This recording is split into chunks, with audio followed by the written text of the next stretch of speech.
কোন মানব যদি একমাত্র আল্লাহকে রাজি এবং খুশি করার জন্য কি করে সুবহানাল্লাহ আলহামদুলিল্লাহ পাঠ করে, আসমান এবং জমিনের মধ্যে যে খালি জায়গাটুকু আছে এই জায়গাটুকু আল্লাহ পাক নেকি দিয়া ভরপুর করে দেন।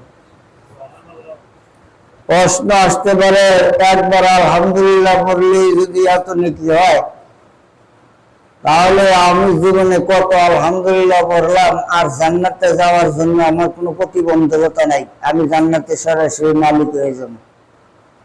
কারণ এত সব 100 মণ দুধের মধ্যে যদি 5 বছরের একটা বালক, 5 বছরের একটা বাচ্চা যদি আমগর সামনে প্রস্রাব করে দেয়, দুধ কতটুকু? 100 মণ। প্রস্রাব কয় মণ হবো? 100 টাকা হবে না, ঠিক না? মানে কয়েক গ্রাম, এই কয়েক গ্রাম প্রস্রাব যদি 100 মণ দুধের মধ্যে একটা ছোট্ট বাচ্চা করে দেয়, আমরা দেখছি, এই দুধ কেউ খাইবেন? কে খাইবেন না? মাত্র কয়েক গ্রাম, 100 মণ দুধের মধ্যে কয়েক গ্রাম প্রস্রাব কি খুঁজা পাওয়া যাইব? খুঁজা পাওয়া যাবে না। আমার আপনার সমস্ত নেকিগুলি বরবাদ হয়ে যাবে আমার একটা বেদাতের কারণে। আমি যদি একটা বেদাত করি, একটা বেদাতের কারণে আমার গোটা জীবনের সব নেকি বরবাদ হয়ে যাবে। নেকি কামাই করলাম কোটি কোটি, এই কোটি কোটি নেকি বরবাদ হওয়ার জন্য একটা বেদাতই যথেষ্ট। বেদাতুন দালালাতুন বিদআহ। আল্লাহ যা বলে নাই, আল্লাহ রসুল যা করে নাই, সাহাবায়ে আজমাইন যা করে নাই, এই কাজটা যদি আমি আর আপনি করি, এটাই হবে বেদাত। আল্লাহ রসুল বলছে, শুধু তোমাকে জমিন, আসমান এবং জমিনের মধ্যে যে খালি জায়গাটুকু আছে, এই জায়গাটুকু নেকি দিয়া ভরপুর করে দেওয়া হবে না, আরো কিছু তোমাকে দেওয়া হবে। আর কি দেওয়া হবে? এই 2-3 দিন কেমন করো, এই যে রোদ্রের মধ্যে 1 ঘন্টা পরে খাওয়া পারবেন এমন কেনা আছে?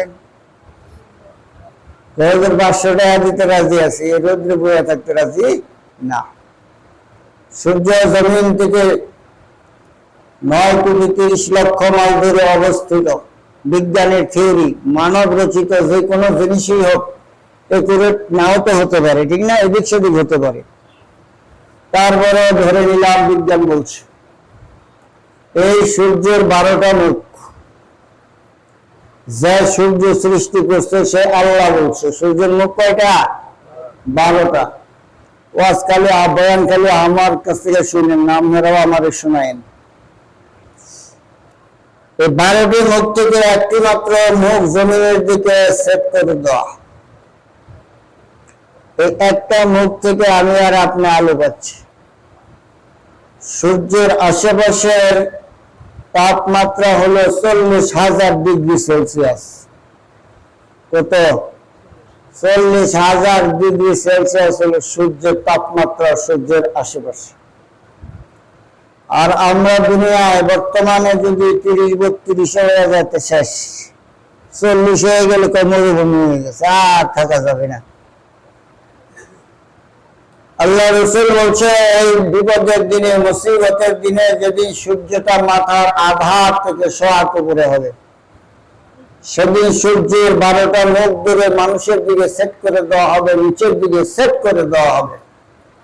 সমস্ত মানুষগুলি, এমন কোন পাগল এই মসজিদে আছেন কি? উলঙ্গ না, একবারে উলঙ্গ না, শুধু লঙ্গিটা পয়রা, কোন গেঞ্জি গায়ে দিবেন না, কিছুই না, শফিপুর বাজার থেকে ঘুরে আবার যাওয়া করবেন। শরমের জায়গা তো ডাকছি, লজ্জাস্থান তো ডাকছি, তারপরে লজ্জা, ঠিক না? এইগুলা গায়ে যাওয়া যাবে না। মানুষ আমারে কি করবো, অনেকে তাকায় থাকবে, এগুলো পাগল হয়েছে নাকি? হ্যাঁ, আমি গেছি যাইবো, ভাই আপনি দুতরা কোটা খাইছেন, আপনি কি পাগল হয়েছেন? তো কে ভাই পাগল মতো? আমি লজ্জাস্থান তো ডাইকে আইছি। কাল হায়া ও শুবাতুন মিনাল ঈমান। ঈমান হলো লজ্জার অর্ধ অংশ। যার লজ্জা নাই তার ইমানের অর্ধেক নেই।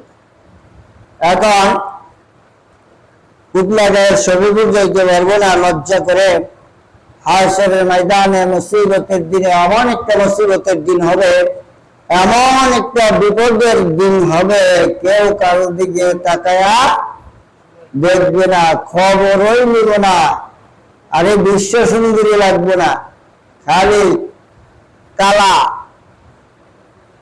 খুব সাইজা সুজা যদি একটা মেয়ে রাস্তা দেওয়া যায়, পালার থেকে সাইজা হইল হ্যাঁ দিকে 6 টাকা মুখ, দুনিয়ার কালা।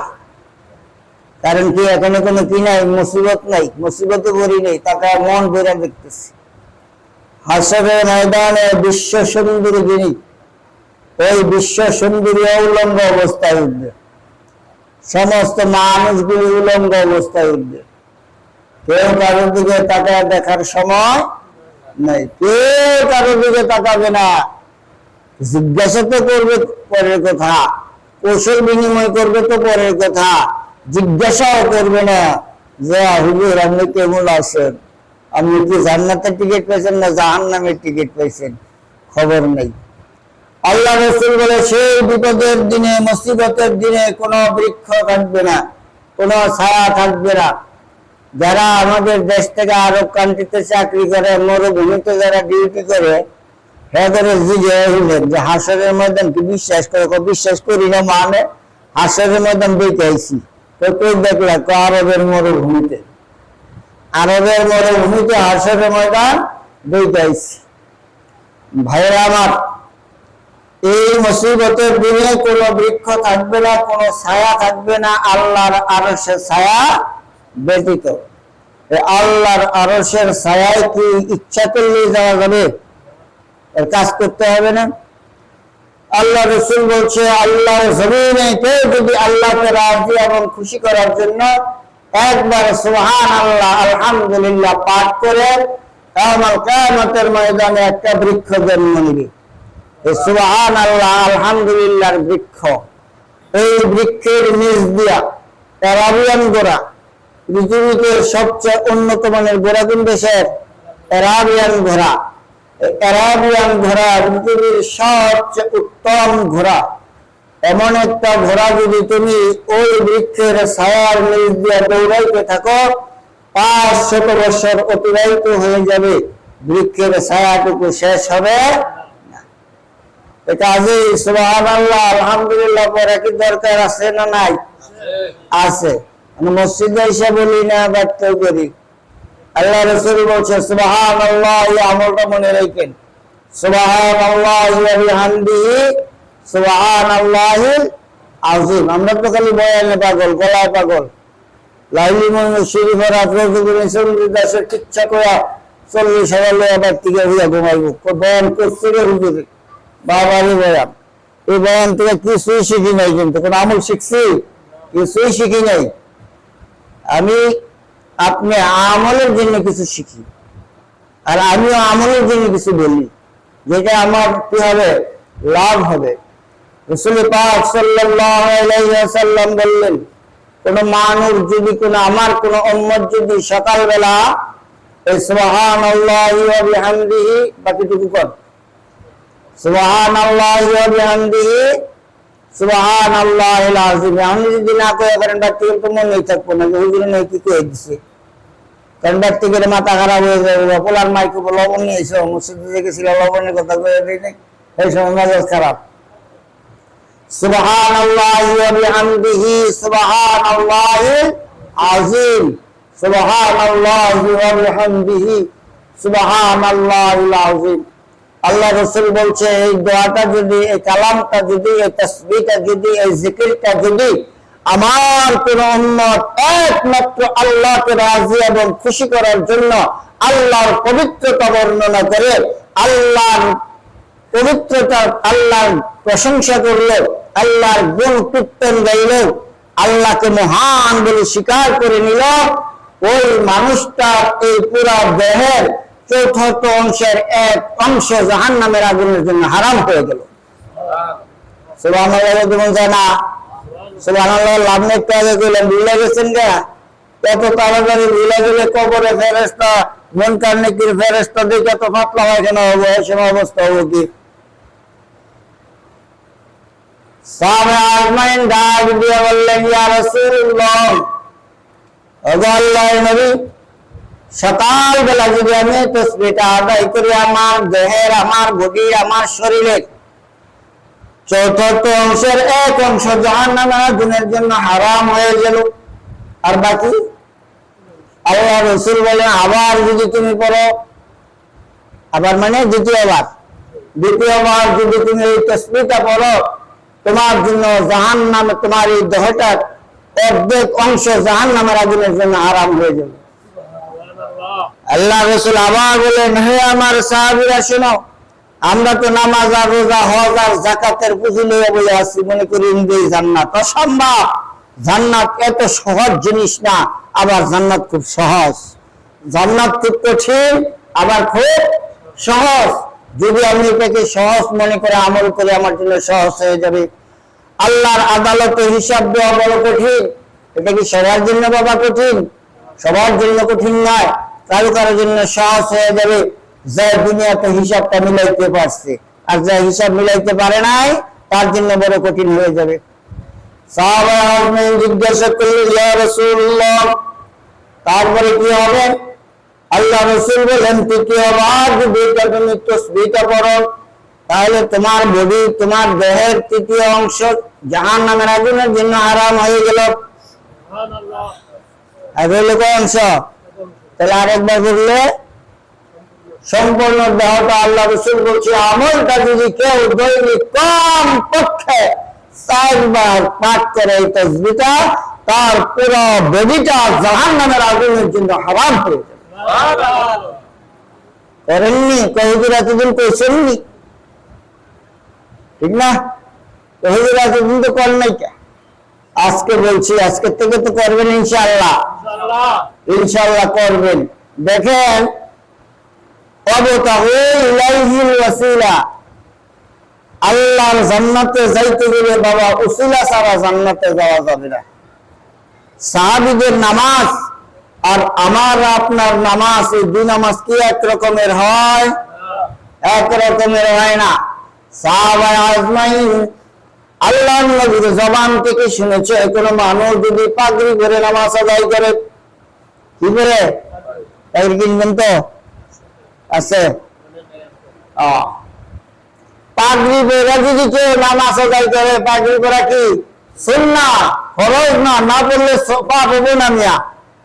আল্লাহ রাসূল বলছে, কেউ যদি পাগড়ি পরে নামাজ আদায় করে, তাহলে এক রাকাতে 70 রাকাতের সওয়াব হবে। এক রাকাতে কয় রাকাতে? 70 রাকাতের সওয়াব হবে। এই কথাটা শোনার সাথে সাথে সাহাবীরা এর উপর আমল করা শুরু করছে। আমি আর আপনি কি শুনি না? শুনেন না জীবনে আর কোনদিন? তো করেন না কে?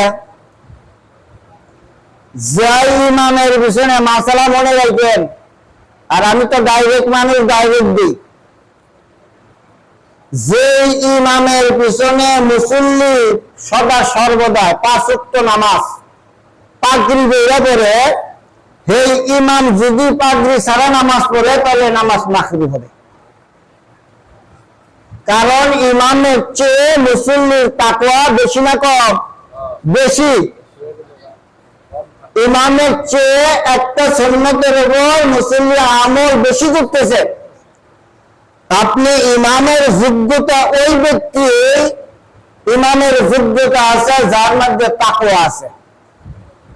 তাকওয়া নাই, ইমামের যোগ্যতা নেই। এখন তো যোগ্যতার মাপকাঠি আমার আপনার মধ্যে নেই। মসজিদ কমিটি, আমি সেদিন বলছিলাম মনে হয়, মসজিদ কমিটির সভাপতি, সেক্রেটারি, ক্যাশিয়ার হইতে গেলে 7টা না 8টা গুণ লাগে। আল্লাহ আল্লাহ নবী করে দিছে। এখন গুণ বিশ্রাই না, বিশ্রাই টাকার খানা বেশি দিতে পারে। মদখোর থাকুক, গাঁজাখোর থাকুক, মাগিবাজি করুক, সুদের ব্যবসা করুক, হাজারো মসজিদের সভাপতি সুদের ব্যবসার সাথে জড়িত, ঠিক কিনা? হাজারো মসজিদের ক্যাশিয়ার সুদের ব্যবসার সাথে জড়িত, মসজিদের টাকা সুদে লাগায়, হাজারো আছে আমার জানা মতে। তাহলে এই আল্লাহ রাসূলের জবান থেকে যে আমলটা করলে সব বেশি হবে, সাহাবীরা এটা শোনার সাথে সাথে আমল শুরু করছে। আমরা কি করিনি? আমরা তো করি না। তাহলে সাহাবীদের আমলের সাথে আমার আপনার আমলের কোন তুলনা হইতে পারে? কোনো তুলনা নাই। তারা নামাজের সিজদায় লুটে বসছে, সিজদায় লুটে পড়ে আসসালাতু মিরাজুল মুমিনিন, ওই সাহাবীর আল্লাহর সাথে মেরাজ হচ্ছে নামাজের মাধ্যমে। আমার আপনার হয়নি, আমাদের হয় শয়তানের লেগে, আমার আপনার হয় শয়তানের সাথে। কারণ নামাজের দিকে আমাদের কি নাই? মন মানসিকতা নাই। আপনার বাড়ির দিকে শুধু হুদে বেড়ে থাকবেন, নামাজ পড়া অনেকের ডিউটি আছে, অনেকে থাকে না। কম মানুষেরই ডিউটি আছে শুক্রবার দিন, বেশি মানুষের ডিউটি নেই। তারপরে আপনার দেখেন কি কোন মসজিদে 5 মিনিট আগে নামাজ হয়, কোন মসজিদে আমি কেমন মুসল্লি কেমন ইমানদার, আপনি আগে খুঁজেন কোন মসজিদে 5 মিনিট আগে কি হয় জামাত হয়, হ্যাঁ দেখবেন। হ্যাঁ নামাজ শেষ করে আইতে তার 12 মিনিট লাগে, হলে চিন্তা করেন না। ওই বাজারে গিয়ে দেখেন কোন প্রোডাক্টের সাথে কোনটা ফ্রি আছে। যেমন এখন আরসি কোলা অথবা 7 আপের সাথে 250 মিলি ফ্রি দিছে। আগে দাম আছিল কত 2 লিটার 120 টাকা লাগে, তো আগে ফ্রি দিয়ে দাম করছে 140 টাকা। তাহলে ফ্রি পাইলেন তো জানে, আমারও ফ্রিটা খুঁজে বাইর করে দেখান তো দেখি। একটা সাবানে ফ্রি দেয়, কোম্পানি ফ্রি দেয়। ফ্রি দেওয়ার আগে সাবানটা মাইক্রো দেখেন তো কয় গ্রাম, আর যখন বললো তোমার সাবানের লগে শ্যাম্পু ফ্রি, তখন আপনি মাইক্রো দেখেন সাবান কয় গ্রাম কমছে। আন্দাজা যাতে বাঙালি আমরা ফ্রি খুঁজি বেশি। এই যে মসজিদে আসলেন, আল্লাহর জাত ও সিফাতের কসম করে বলছি, আপনার আমার সকলের নামাজ যদি কবুল নাও হয়, এই মসজিদে আপনি 10টা মিনিট 5টা মিনিট সময় বসে আল্লাহর জিকির করলেন, চুপ করে বসে রইলেন, এই 5 মিনিট আপনার জন্য কবুল হয়ে যাবে। এই 5 মিনিটের উসিলায় আল্লাহ আপনাকে নাজাত দিয়ে জান্নাতের মালিক বানাইতে পারে কি পারে না? তো ফিরি খুঁজবেন কে? এত ফিরি খুঁজবেন কে? আসলে আমি যেটা বলছিলাম যে সাহাবীদের ইবাদত আর আমার আপনার ইবাদতের সাথে মিল আছে কি নাই? আছে মিল? কোনো মিলই নাই, কোনো মিল নাই। সাহাবীরা যা করছে আমরা তার ধারে কাছেও নেই। তারা নামাজে দাঁড়াইলে তাদের মন ছিল আল্লাহর দিকে। তারা ভাবছে আমার সামনে কে হাজির? আল্লাহ। আমার সামনে আল্লাহ, আমার ডাইনে জান্নাত, বামে জাহান্নাম, আমার পিছনে মালাকুল মউত আজরাইল। আমি দাঁড়াইছি ফুলসিরাতের উপরে, একটা সরু একটা ব্রিজের উপরে দাঁড়িয়ে আছি। আমি ডাইনে গেলে জান্নাত, বামে গেলে জাহান্নাম, পিছনে আজরাইল, সামনে আমার আল্লাহ। আমার লড়াচড়া করার ক্ষমতা নাই, আমার লড়াচড়া করার ক্ষমতা নাই। সাহাবায়ে আজমাইন রাসূল পাক সাল্লাল্লাহু আলাইহি ওয়াসাল্লাম নামাজের মধ্যে কেরাত যত লম্বা করছে, সাহাবীরা তত বেজার হয়েছে না খুশি হয়েছে? খুশি হয়েছে। আমরা হুজুরে যদি খালি 1-2 আয়াত বেশি করে একদম জটকায় দেখছে, অর্থাৎ হুজুরের সংকেত দিতেছে হুজুর তাড়াতাড়ি শেষ করেন, বর্তমানে পোলার মাই কান্দে। তাহলে সাহাবীদের ইবাদত আর রাসূল পাক সাল্লাল্লাহু আলাইহি ওয়াসাল্লামের শিখানো নামাজ, শিখানো আমল যদি আমি আপনি করার জন্য চেষ্টা করি, তারপর তো বলতে পারবো আল্লাহ আমি চেষ্টা করছি। আর যদি চেষ্টা না করি বলা যাবে? এজন্য রাসূল পাক সাল্লাল্লাহু আলাইহি ওয়াসাল্লাম বললেন, তোমরা সুবহানাল্লাহ, আলহামদুলিল্লাহ, লা ইলাহা ইল্লাল্লাহু আল্লাহু আকবার এর তাসবিহগুলো বেশি থেকে বেশি পাঠ করো। আর শাইতান জাসিমুন আলা কলবি বানি আদম, ফাইজা যাকারুল্লাহ খানাসা ওয়াইজা গাফালা ওয়াসওয়াসা। জুমার নামাজে আসা মসজিদে ঢোকার আগে কিতাবটা পড়লাম। আল্লাহর নবীকে সাহাবীরা জিজ্ঞাসা করলেন, ওগো আল্লাহর নবী, হাশরের ময়দানে আল্লাহর আদালতে কোন ব্যক্তি সবচেয়ে বেশি মর্যাদাশীল ব্যক্তি হবে? আল্লাহ রাসূল বলছে জিকির করনেওয়ালা ব্যক্তিরা হাশরের ময়দানে সবচেয়ে বেশি মর্যাদাশীল ব্যক্তি হবে। সাহাবীরা আবার প্রশ্ন করলেন, ইয়া রাসূলুল্লাহ, তাহলে কি শহীদদের চেয়ে মর্যাদা তাদের বেশি? আল্লাহ রাসূল বললেন, হ্যাঁ, শহীদদের চেয়ে মর্যাদা হাশরের ময়দানে তাদের বেশি হয়ে যাবে। কারণ তারা সদা সর্বদা তাদের জিহ্বাটাকে তরতাজা রেখেছে আল্লাহর প্রশংসা করে, আল্লাহর গুণ কীর্তন করে, আল্লাহ পাকের জিকিরের মাধ্যমে। এখন এই জিকির আমি আপনি বলতে কি বুঝি? শুধু লা ইলাহা ইল্লাল্লাহ জিকির করলাম সকাল আর সন্ধ্যায়, শেষ না। সব জিকির, নামাজ এটা কি জিকিরের অন্তর্ভুক্ত না? নামাজ ও জিকিরের অন্তর্ভুক্ত, কোরআন তেলাওয়াত জিকিরের অন্তর্ভুক্ত, লা ইলাহা ইল্লাল্লাহ হলো জিকির, সুবহানাল্লাহ, আলহামদুলিল্লাহ, এগুলি সব আল্লাহ পাকের জিকির। আল্লাহর নাম নেওয়াটাই আল্লাহ পাকের জিকির। এখন আমরা করি, আমরা কি করি এগুলি? আমরা করি না। আমরা যদি যেহেতু করি না, আল্লাহ রাসূল বলছে যে যত বেশি মালিকের জিকির করবে, আল্লাহকে স্মরণ করবে, তার ভিতরে তত বেশি আল্লাহ পাকের ভয় পয়দা হবে এবং তার মধ্যে তত বেশি তাকওয়া পয়দা হয়ে যাবে। খালি শুকর আলী বুঝেন না? শুক্রবার আলে খালি গাই আর আতর লাগাই, আতর তো কম লাগাই, সেন্ট লাগাই, লাগাও বসে দেয়, বাবারে বাবারে মুসল্লি, বাবারে বাবারে আমার কাছে আসছে। এখন এর নাম বাবা ইবাদত না, এর নাম তাকওয়া না। জাহান্নামের কথা শোনার সাথে সাথে যার চেহারাটা মলিন হয়ে যাবে, কবরের আযাবের বয়ান শোনার সাথে সাথে যার চেহারাটা মলিন হয়ে যাবে, সেই হলো সবচেয়ে বড় তাকওয়ামান ব্যক্তি। দেখছি কবরে গিয়েও দেখে আইছি, কি জানেন, আমরা বেশি জানি। কবরে আর কি, আমার হাড় মাংস যা আছে সব কি পয়সা গইলা শেষ হয়ে যাবে, আমার আর আল্লাহ পাইব কই? কথাটা আমি যুক্তিসঙ্গত, আসলে তো আল্লাহ পাইব কই, ঠিক না? আমি তো শেষ। আমি অনেক সময় বলি এর নাম মানুষ না, এর নাম মানুষ না, এর ভিতরে লুকায় আছে আসল একটা মানুষ। আপনি সারা পৃথিবীর যত বড় বড় ডাক্তার আছে, যত বড় ডাক্তারই কর না কেন, যারা মানব দেহ নিয়ে গবেষণা করে, তাদেরকে দিয়ে জিজ্ঞাসা করুন তো যে ডাক্তার সাহেব, মানুষের পা থেকে মাথা পর্যন্ত ওয়াল বডি কোথায় কি আছে সব জানেন? তো হ্যাঁ জানি। তো বেশ ভালো কথা, সব জানেন। কথা বলে কে?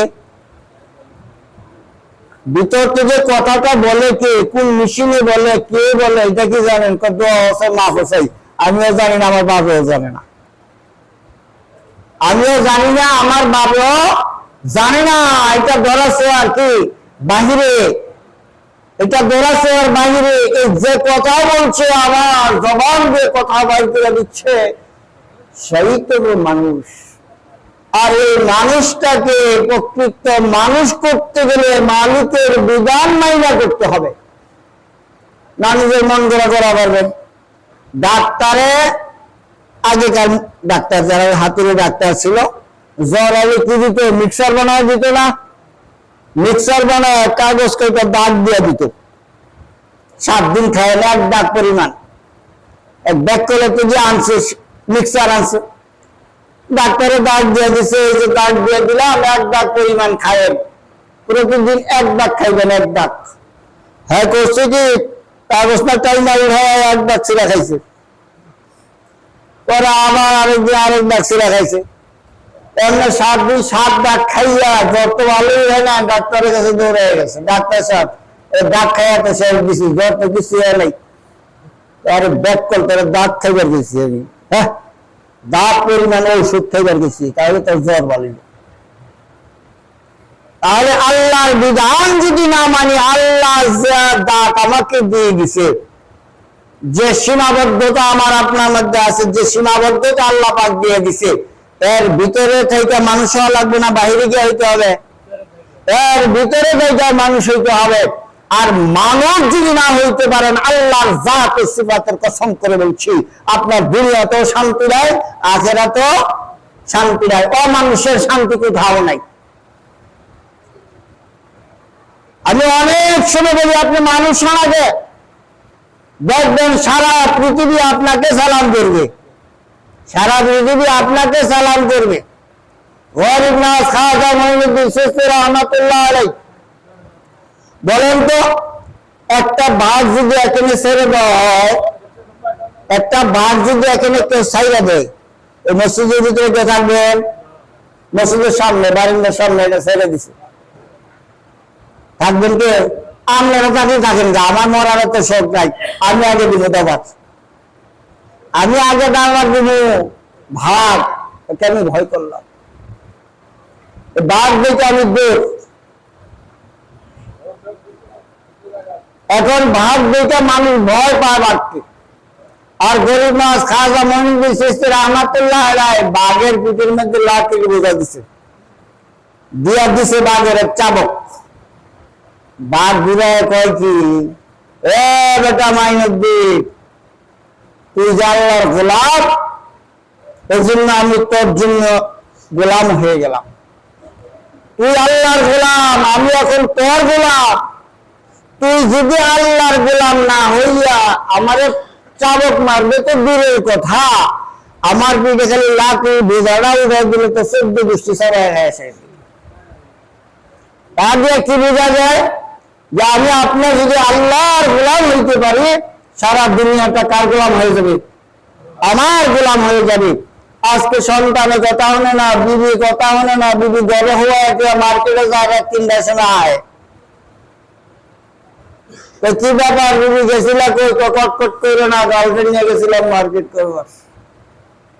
আসে না এমন বউ, আসে না আল্লাহর রহমতে আমাদের দিছে কে জামাই ঘরে হইয়া কেউ নাইট ডিউটি করে আসে না। কারণটা কি? কারণ একটাই, সেটা হলো আমি আল্লাহর গোলাম হইতে পারি না, বিদায় আমার গোলামও কেউ হয়, আমার গোলামও কেউ। নবী মুহাম্মদ রাসূলুল্লাহ সাল্লাল্লাহু আলাইহি ওয়াসাল্লাম চন্দ্র 2 ভাগ করে নাই, আমি এর আমনে পারমুনি 2 ভাগ করছে। এর প্রমাণ পৃথিবীতে আইসা বিজ্ঞানীরা প্রমাণ দিছে না, প্রমাণ দিয়ে কি হয়েছে? তারা মুসলমান হয়ে গেছে, ঠিক না?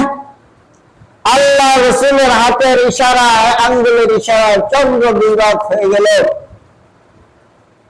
হযরত ওমর ইবনে খাত্তাব রাদিয়াল্লাহু তাআলা আরবের খলিফাতুল মুসলিমিন, আমরা যারা নীল দরিয়া কই, আরবিতে এর কয় লবণাক্ত দরিয়া। وَنَجَّيْنَاكُمْ مِنْ آلِ فِرْعَوْنَ يَصُومُونَكُمْ سُوءَ الْعَذَابِ يُذَبِّحُونَ أَبْنَاءَكُمْ وَيَسْتَحْيُونَ نِسَاءَكُمْ। আরবিতে বলা হয়েছে এটা কি দরিয়া? লবণাক্ত দরিয়া। এই দরিয়া শুকিয়ে গেল, মিশরের মানুষের পানি হাহাকার, পানি নাই, পানি নাই। দৌড়াইয়া গভর্নরের কাছে গেলেন, মহারাজ আমাদের পানি নাই, এখন কি উপায় হবে? আপনি উমর ইবনে খাত্তাব, উমরের কাছে একটা চিঠি লেখেন যে উমর যেন পানির ব্যবস্থা করে দেয়। যে সাগরের, মহাসাগরের পানি শুকিয়ে গেল, উমর কি সাগরের পানি দেওয়ার ক্ষমতা রাখে? উমরের ক্ষমতা আছে? ক্ষমতা কার? উমরের মালিকের। উমরের মালিকের। গোলাম যদি মনিবের ভক্ত হয়, গোলাম যদি মনিবের মন জয় করতে পারে, এখন গোলাম যা চায় তাই দিবে, ঠিক কিনা? এমন অনেক গোলাম আছে বাড়িতে রাহল গেছে 1 বছর, 2 বছর, 5 বছর পরে দেখা গেছে ওই মনিব তার মেয়ে বিয়ে দিয়ে দিছে। আছে না? বাড়ির চাকরের কাছে মেয়ে বিয়ে দেয় নাই? আছে। কেন দিছে? কারণটা কি? আরেক গোলাম একদিন পর থাকার পরে পরের দিন গাড়ি দিলে বাইর করে দিছে। কারণ একদিনে বাড়ির মালিক হইয়া তারপরে ওই মেয়ের, মালিকের মেয়ের হাতে ধরে টানাটানি শুরু করে দেয়। যা বেটা লাঠি দিয়া দিলাম তোরে খেলাইয়া। এক গোলামের কাছে মেয়ে দিয়া দেয়, আরেক গোলাম লাঠি দিয়ে খেলা দেয়। কারণটা কি? যে গোলামের কাছে মেয়েটা বিয়ে দিল, এই গোলাম মনিবের মন জয় করে নিয়েছে। ছেলেটা ভালো, মানুষ ভালো, আচরণ ভালো, ব্যবহার ভালো, তার কাজকর্ম কথাবার্তা সব ভালো। এই ভালো বলেই সে এই চাকরের প্রতি সন্তুষ্ট হয়ে নিজে প্রস্তাব দেয়, বাবা আমি তোর কাছে নিয়ে বিয়ে দিব, ঠিক কিনা? ওমর রাদিয়াল্লাহু তাআলা গভর্নর চিঠি লিখলেন, আমিরুল মুমিনিন ওমর, লবণাক্ত দরিয়া শুকিয়ে গেছে, পানি নাই, পানি নাই, পানির জন্য হাহাকার শুরু হয়ে গেল। আমিরুল মুমিনিন ওমর, আপনি যদি একটু পানির ব্যবস্থা করে দিতেন। ধূত ওমরের কাছে পত্র নিয়ে আসলেন। ওমর পত্রটা পড়ে দেখে লবণাক্ত দরিয়ায় পানি নাই, পানির জন্য হাহাকার শুরু হয়ে গেল। হযরত ওমর রাদিয়াল্লাহু তাআলা পত্র লিখলেন, বিসমিল্লাহির রহমানির রহিম। বিসমিল্লাহতে কোনো বরকত নাই মনে হয় না? আছে, আছে। বিসমিল্লাহর বরকত আছে। বিসমিল্লাহির রহমানির রহিম পত্র লিখলেন, হে লবণাক্ত দরিয়ার মালিক, হে লবণাক্ত দরিয়ার মালিক, হে নীল দরিয়ার মালিক, নীল দরিয়া শুকিয়ে গিয়েছে। তোমার বান্দারা পশু পাখি, আমাদের গৃহপালিত পশুগুলি পানির জন্য কষ্ট করতেছে রে প্রভু। প্রভু, পত্রটা আমি নীল দরিয়া পাঠাইয়া দিলাম। নীল দরিয়ায় পত্রটা যখন নীল দরিয়ার মধ্যে ফেলে দিবে, আল্লাহ পত্রটা উপর থেকে জমিনে পড়ার আগে তুমি আল্লাহ নীল দরিয়ায় পানি দিয়া কানায় কানায় ভরে দিবে।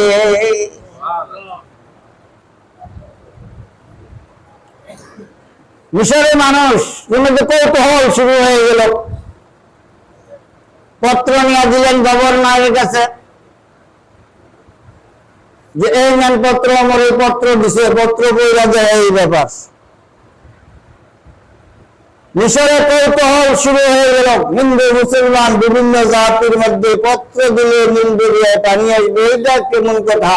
এর সে বোকামি আর কিছুই নেই। নীল দরিয়ার পারে হাজার হাজার মানুষ এই দৃশ্য দেখার জন্য চলে গেল।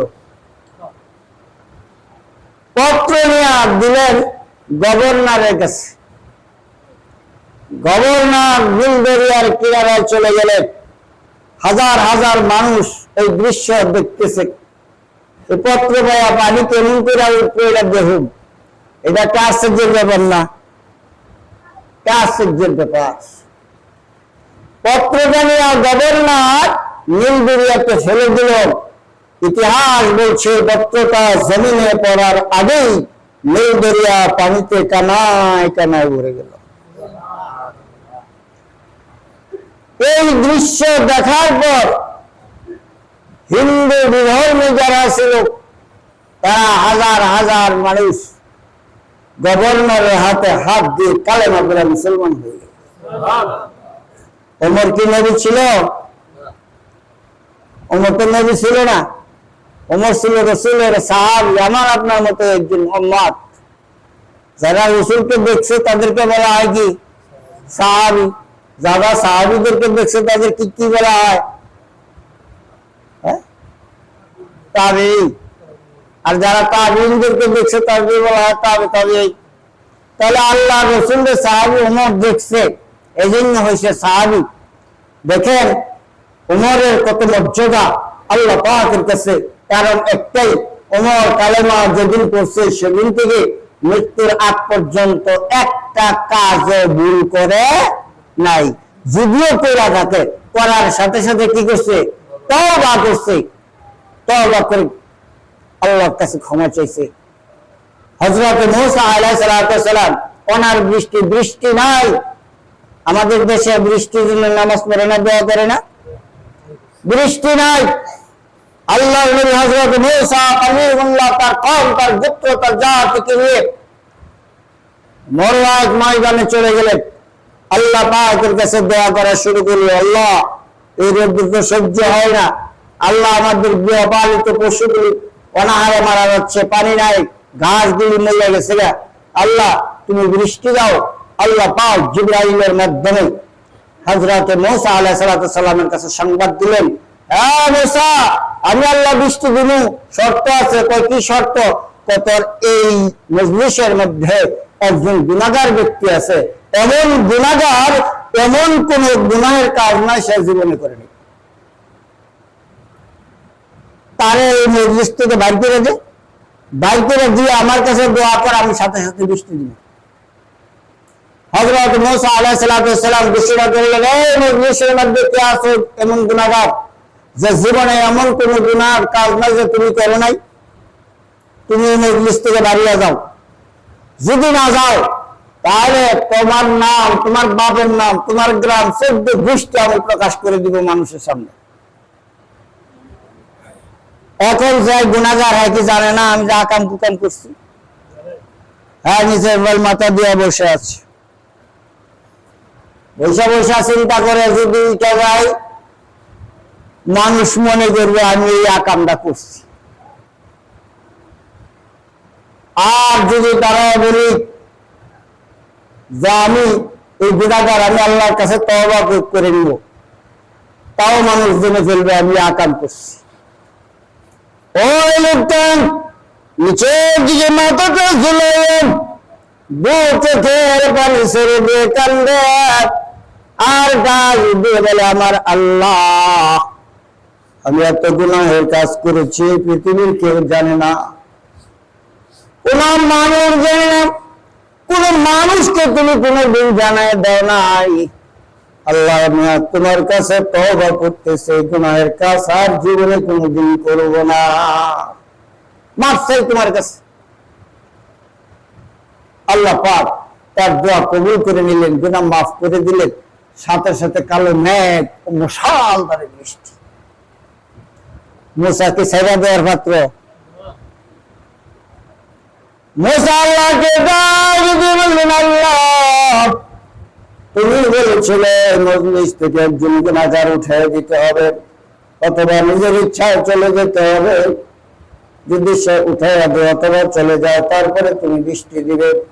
আল্লাহ, মজলিস বসা থেকে এ পর্যন্ত মজলিস থেকে কেউ উঠে যায় নাই, কেউ তো যায় নাই, তুমি বৃষ্টি দিলা কারণ ভাই?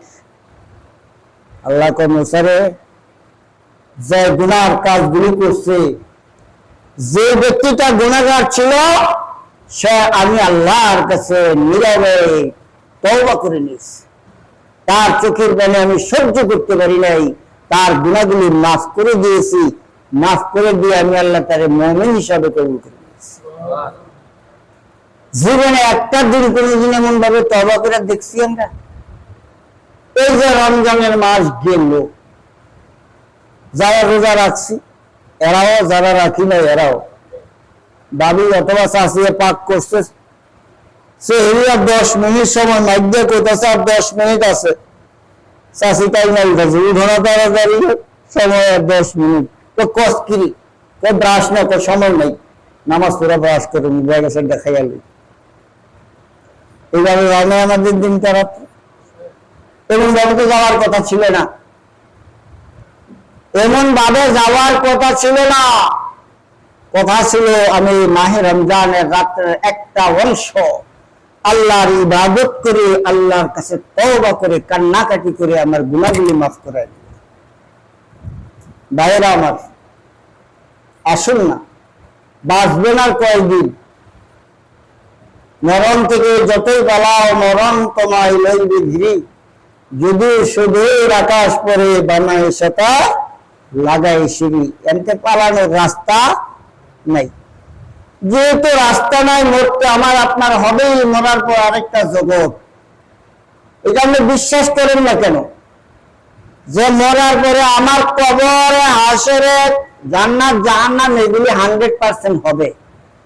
ও আল্লাহকে কি আমরা গণভোট দিয়ে আল্লাহ বানাই?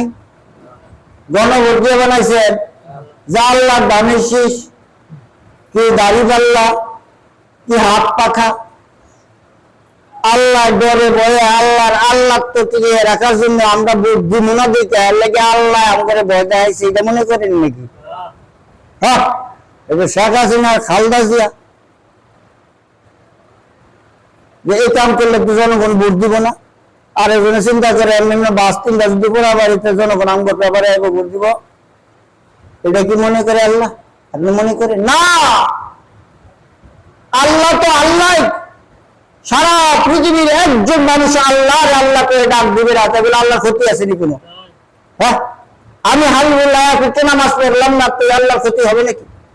আল্লাহ আল্লাহ চলে যাবে, ক্ষতিটা তো আমার হলো।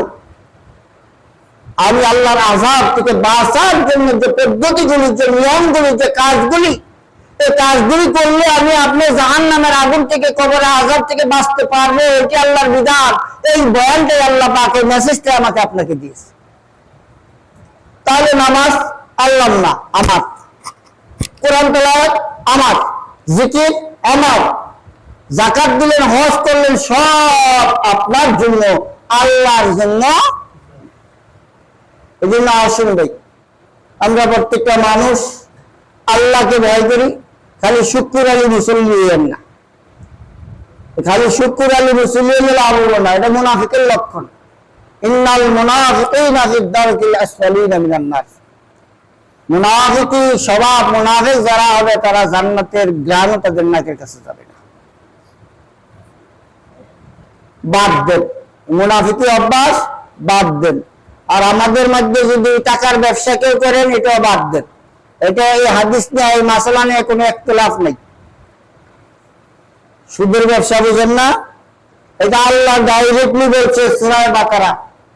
আল্লাহ ডাইরেক্ট বলছে 3 ব্যক্তি অনন্তকাল জাহান্নামে থাকবে, মুসলমানের ভিতর থেকে আর কি।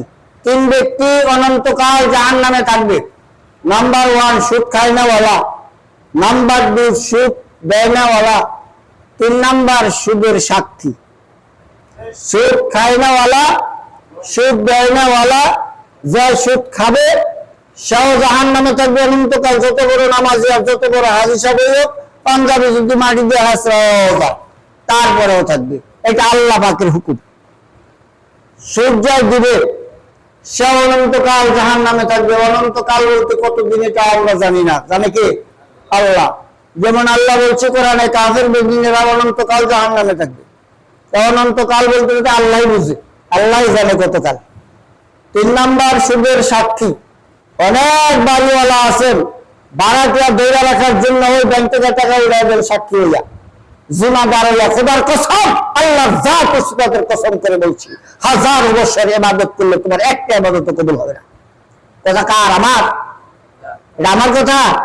আমার কথা হলে এত শক্ত করে বলতে পারতাম না। এটা আল্লাহর কথা।